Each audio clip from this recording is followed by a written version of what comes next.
Hello everyone, দেখো আমি আগের দিন রাত্রেবেলা রান্না করেছিলাম মাটন। তো যদিও বা মাটনটা আমি আগে কখনো রান্না করিনি, তো তাও একবার ট্রাই করলাম, নিজের হাতে করার চেষ্টা করলাম। তো দেখো, আমি ম্যারিনেটের জন্য আগে এখানে দিয়ে দিলাম লবণ। মানে আমি লবণ, তারপর তোমার হলুদ, লঙ্কার গুঁড়ো, জিরের গুঁড়ো আর সমস্ত মশলাটা দিয়ে আগে ম্যারিনেট করে নেব। কারণ কি বলো তো, ম্যারিনেটটা করলে না, যেহেতু মাটন অনেকক্ষণ টাইম লাগে, ম্যারিনেট করে রাখলে একটু টাইমটা কম লাগে, তাই আর কি। মানে এগুলো আমি ভিডিওতে দেখেছি, তাই জন্য সেরকমভাবেই করলাম। তো দেখো, হলুদ গুঁড়ো, জিরের গুঁড়ো, লঙ্কার গুঁড়ো দিয়ে দিলাম। এবার দিয়ে দেবো এই মশলাটা, মানে আদা রসুন আর গোলমরিচের একটা পেস্ট ছিল, সেটা দিয়ে দিলাম।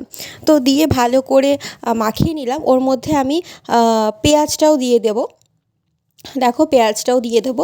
পেঁয়াজটা দিয়ে দিলাম। পেঁয়াজটা দিয়ে আমি ভালো করে এটাকে মাখাতে স্টার্ট করলাম।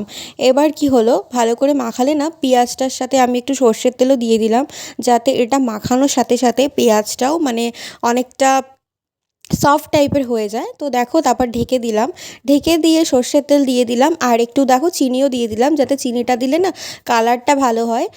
তাই জন্য চিনি দিয়ে দিলাম। তারপর কথা বলতে বলতে দেখো, আমি আস্তে আস্তে আলুগুলোও ভেজে নিলাম। আলু ভাজা কমপ্লিট। তারপর মশলাটা দিয়ে ভালো করে মাংসটা কষিয়ে নিলাম। আর সাইডে দেখো, গরম জল বসিয়েছি কষানোর জন্য।